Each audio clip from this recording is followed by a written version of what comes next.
कोणाची, आमची तुमची सर्वांची असे आज सर्वजण अधिकारवाणीने बोलतात. याबाबत राजकारणी नेहमी 2 पावले पुढेच असतात. पण ज्याचा खरा हक्क आहे असा कोळी समाज मात्र या राजकारणापासून नेहमीच 2 हात दूर राहिला. पूर्वी दलदलीचा प्रदेश म्हणून ज्या भूखंडावर कुणाचेही लक्ष गेले नव्हते, अशा या बेटावर शकपूर्व 2000च्या म्हणजे आत्ताच्या कालगणनेनुसार सुमारे 4000 वर्षापूर्वीपासून कोळ्यांचे वास्तव्य होते. ही कथा नाही, इतिहास आहे. या मुंबईत आलेल्या प्रत्येकाचे त्याने आपुलकीने स्वागत केले. पोटापाण्याच्या व्यवसायाव्यतिरिक्त त्याने कधीही कुणाशीही वाद घातले नाहीत. सर्वांना आपलेसे केले, बंधुभाव जागवला. आपल्या अपार कष्टाने सागरी अन्न आपल्या भावंडांना मिळवून दिले. 7 बेटांमध्ये विखुरलेल्या मुंबईवर स्वातंत्र्यापूर्वीपासूनच अनेकांनी आपला हक्क प्रस्थापित करण्याचा प्रयत्न केला. बिंबराजाने माहीम येथे आपली राजधानी स्थापन करताना आपल्यासोबत अनेक जाती धर्माच्या लोकांना मुंबईत आणले. तेव्हा कोळी बांधव समुद्रकिनारीच आपल्या खोपट्यात सुखाने संसार करत होता. नागरशहाने बिंबांचे राज्य खालसा केले तेव्हाही कोळी बांधव समुद्रकिनारीच होता. नंतर मलिक अहमदाने हा प्रांत काबीज केला, तरीही कोळ्यांनी आपला किनारा सोडला नाही. पोर्तुगीजांनी मुंबईवर आपला अधिकार मिळवला तेव्हाही समुद्र हाच कोळ्यांचा तारणहार होता.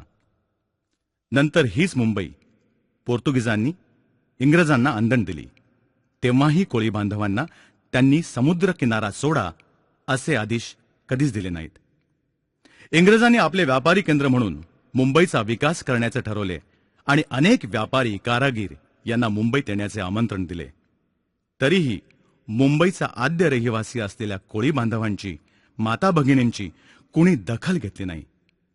हे जरी खरे असले तरी त्यांना तेथून हुसकावूनही लावले नाही. मुंबई स्वतंत्र झाली आणि आपले सरकार आले तेव्हाही महाराष्ट्राच्या धुरंधर नेत्यांनी या कष्टकरी समाजावर उपासमारीचे संकट येऊ दिले नाही.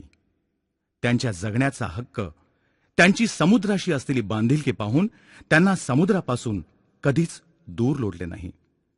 भाई बंदरकरांनी राजकीय वरदहस्ताचा वापर करून अनेक समाजोपयोगी निर्णय घेतले. आज याच महाराष्ट्रात जे काही घडतंय ते फारच भयावह आहे.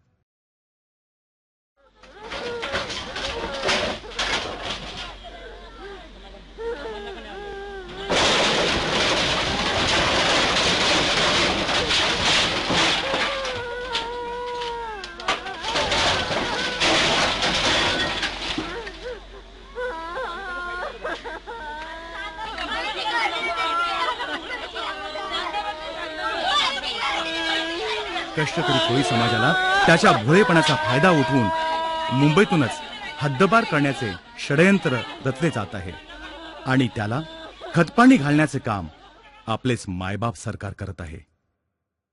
बिल्डर लॉबी, सरकार, प्रशासकीय अधिकारी, महानगरपालिका, पोलीस यंत्रणा आणि त्यांना भरीसभर म्हणून स्थानिक गुंडांचाही या कामी सर्रास वापर केला जात आहे. महसूल खात्यात खोट्या तक्रारी दाखल करून न्यायालयाचीही दिशाभूल करण्याची कारस्थाने रचली जात आहेत. कोळीवाड्याबाबत काही वादग्रस्त निर्णय ऐकल्यानंतर समाज विघातक शक्तींनी एकत्र येऊन संगनमताने कोळ्यांना उद्ध्वस्त करण्याचा डाव रचला आहे. याची जाणीव होऊन कोळ्यांचा लोकशाहीवरील विश्वासही डळमळीत झाला आहे. याचे काही पुरावे जागृत कोळी बांधवांच्या हाती लागले आहेत. जुहू वर्सोवा विभागात समुद्रकिनारी भराव घालून अनेक बांधकामे 1992 ते 2005 या कालावधीत उभी राहिली. मुंबई ही भारताची आर्थिक राजधानी आहे. अनेक व्यवसायांपैकी एक अशा मासेमारी व्यवसायातून सरकारला बरेच उत्पन्न पूर्वी मिळत होते. नव्हे, भारतीय अर्थकारणाचा तो महत्वाचा घटक होता. परंतु आजच्या औद्योगिकीकरणामुळे प्रदूषण वाढले. सिमेंटच्या जंगलांमुळे तिवरांची अर्थात मॅनग्रोव्ह वनस्पतींची सर्रास कत्तल होत असल्यामुळे माशांच्या पैदासीवरच परिणाम झाला आहे. मासे अंडी घालण्यासाठी याच तिवरांच्या जंगलांचा आसरा घेतात. खाडीकिनारी असलेले तिवरांचे रान माशांच्या पिल्लांचे संगोपन करते. इतर मोठ्या माशांपासून त्यांचे रक्षण करते. परंतु बिल्डर लॉबीने पैशाच्या हव्यासापोटी कायदा धाब्यावर बसवून या वनस्पतीची कत्तल करून त्यावर भराव घालून टोलेजंग इमारती बांधण्याचा घाट घातला आहे. त्यामुळे मासेमारीचा धंदाच संकटात सापडला आहे. डिझेलचे वाढलेले भाव, खलाशांचा खर्च, माशांचे कमी उत्पादन आणि यावर कहर म्हणजे कुठलाही अभ्यास न करता परदेशी ट्रॉलरना दिलेले परवाने, यामुळे हवालदिल झालेला कोळी समाज आज संकटाच्या खाईत सापडला आहे. हा समाज कष्टकरी आहे, आळशी नाही. परंतु त्यांच्या धंद्याच्या आड येणाऱ्या गोष्टींना शासन पाठबळ देत असल्यामुळे हा धंदा संपूर्ण उद्ध्वस्त होण्याच्या मार्गावर आहे. ज्यांना शक्य झाले त्यांनी पोटापाण्याच्या व्यवसायापासून फारकत घेऊन शिक्षणाची कास धरली. आपण अडाणी आहोत हा न्यूनगंड सोडून अनेकांनी उद्योग व्यवसायात आपले बस्तान बसवले. आज अनेक क्षेत्रात कोळी बांधव आघाडीवर आहेत. शिक्षकी पेशापासून सनदी अधिकाऱ्यापर्यंत, स्वातंत्र्य सैनिकापासून सहकारी चळवळीपर्यंत, साहित्यिकापासून पत्रकारितेपर्यंत, शाहिरांपासून नाटककारांपर्यंत, चित्रकारांपासून मूर्तिकारांपर्यंत सर्व क्षेत्रात त्याने आपला ठसा उमटवला आहे. परंतु हे प्रमाण फक्त हाताच्या बोटावर मोजण्या इतके आहे. अजूनही 90% कोळी बांधव मासेमारी क्षेत्रात आपला पाय रोवून उभा आहे. मात्र तो आधुनिक तंत्रज्ञान विकसित करण्यात मागासलेला असल्यामुळे आपली प्रगती करू शकत नाही. आधुनिक पद्धतीच्या मासेमारीचे तंत्र अवलंबण्यासाठी त्याची मानसिकता घडवणे जरुरीचे आहे. त्याला जबाबदार कोण? कोळी बांधवच. हे ओघाने आलेच, परंतु सरकारही त्याला अधिक जबाबदार आहे. कारण आज ज्या योजना कोळी बांधवांसाठी केंद्र सरकार आखते आहे आणि त्याला निधी मंजूर करते, त्यात कुठेतरी तफावत आहे. कारण ज्या योजना आखल्या जातात त्या कोळी बांधवांच्या गरजा हेरून आखल्या जात नाहीत, तर सनदी अधिकारी आपल्या ज्ञानाचा आणि अधिकाराचा वापर करून त्या अशा तऱ्हेने आखतात की त्याचा फायदा इतर धंदेवाईक लोक उठवतात. उदाहरणार्थ, 1 कोटीची योजना असेल तर त्यासाठी 25 लाख रुपये लाभधारकास आधी भरावे लागतात आणि हे गरीब कोळी बांधवांच्या आवाक्याबाहेरचे असते. अशावेळी त्याचा फायदा इतर समाजातील धनदांडगे आपण कोळी असल्याची खोटी कागदपत्रे सादर करून उठवतात. केंद्र सरकारचा कोळ्यांसाठी राखून ठेवलेला कोट्यावधीचा निधी अशा प्रकारे वापरला जातो किंवा सरकार जमा होतो अथवा तो इतर ठिकाणी वळवला जातो आणि कोळी बांधव या मदतीपासून सदैव वंचित राहतो. कोळ्यांच्या गरजेनुसार मागण्या केंद्र सरकारकडे मांडून त्याचा पाठपुरावा करणे हाच यावरील एक उपाय आहे. कुठलीही योजना आखताना कोळ्यांचे हक्क शाबूत ठेवून त्या अंमलात आणल्या गेल्या तरच कोळ्यांची ही दन्यावस्था दूर होण्यास मदत होईल. अन्यथा कोळ्यांची पुढची पिढी बिल्डर माफियांच्या दबावामुळे पूर्णपणे देशोधडीला लागेल. आपल्या पारंपरिक धंद्यामुळे कोळ्यांनी शेवटपर्यंत किनारा सोडला नाही आणि त्यांच्या उद्धारासाठी मायबाप सरकार कोळीवाड्यांना वाढीव FSI दिल्याचे भासवून त्याचा प्रत्यक्ष लाभ बिल्डरांच्या झोळीत टाकून मोकळे होते. वाढीव FSIचा लाभ प्रत्यक्ष कोळ्यांना मिळावा म्हणून केंद्र सरकार आणि राज्य सरकारने त्यांना आर्थिक तरतूदही केली आहे. परंतु ही योजना प्रत्यक्षात अंमलात आणणे सहज शक्य होऊ नये म्हणून कागदपत्रांची पूर्तता करण्याची प्रक्रिया मात्र किचकट करून ठेवली आहे. त्यामुळे कुणीही सामान्य कोळी बांधव केंद्र सरकारची योजना असूनही आपले घर स्वतः बांधू शकत नाही.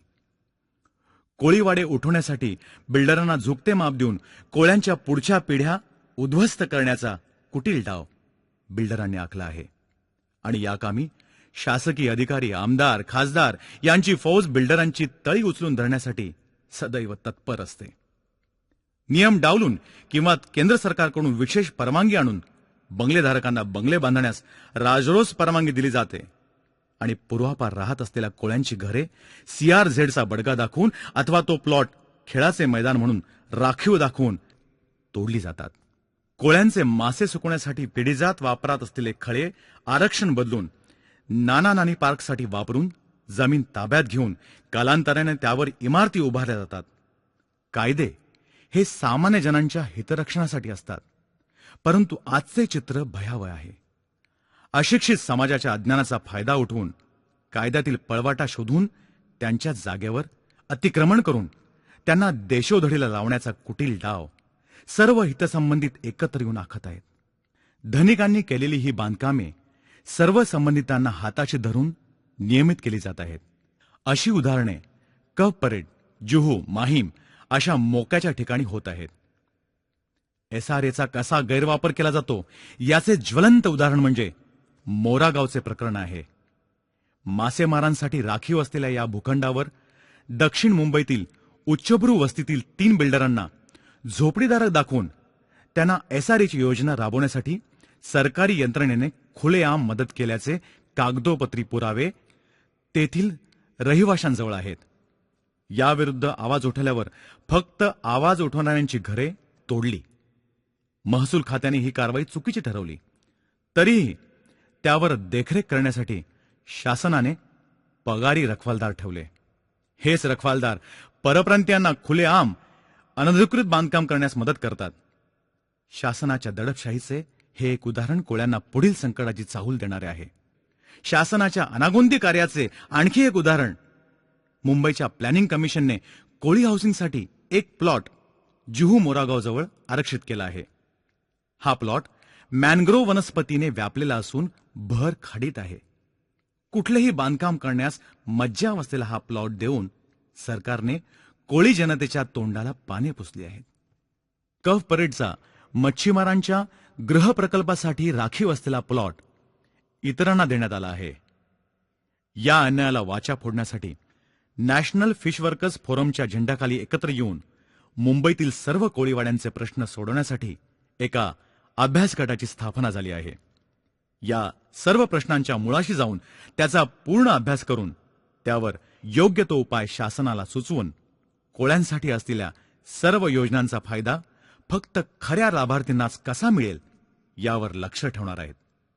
इतर राज्यात कोणकोणत्या योजना आहेत, तशा योजना आपल्या राज्यात अंमलात आणता येतील का, तसेच मांडलेल्या योजनांच्या पूर्ततेसाठी पाठपुरावा करून कोळ्यांसाठी राखीव असलेला निधी कोळ्यांचा विकास साधण्यासाठीच खर्च होतो की नाही याची खबरदारीही घेणार आहेत. अन्यायाने भरडलेला कोळी बांधव आता नव्या जोमाने संघटित होत आहे. कोळी जागृत झाला आहे. पूर्वी आपल्या हक्कांसाठी लढणारा कोळी आज आपला लढाऊपणा हरून बसला आहे असा जर कोणाचा समज झाला असेल तर तो चुकीचा आहे. तो शांत आहे. याचे कारण म्हणजे तो आज देवभुळा बनला आहे. आपल्या गुरुच्या पथदर्शक शिकवणीचा आदर करून त्याला स्वतःचे हक्क ओरबाडून नव्हे तर आपुलकीने मिळवायचे आहेत. अजूनही त्यांचा प्रशासनावर पूर्ण विश्वास आहे आणि म्हणूनच एकदा विश्वासाने कोळी बांधव आपल्या मागण्या शासन दरबारी मांडित आहेत. त्याला याचना करणे जमत नाही.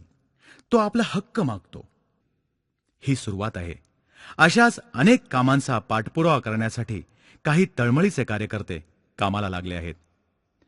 त्याला सर्व कोळी बांधवांची सक्रिय साथ मिळणे ही येणाऱ्या उज्ज्वल भविष्यकाळाची नांदी ठरणार आहे. स्वतःचा उद्धार स्वतःच करण्याचा संकल्प त्यांनी केला आहे आणि या आड येणाऱ्या त्या प्रत्येकाशी तो सांघिक शक्तीने लढणार आहे.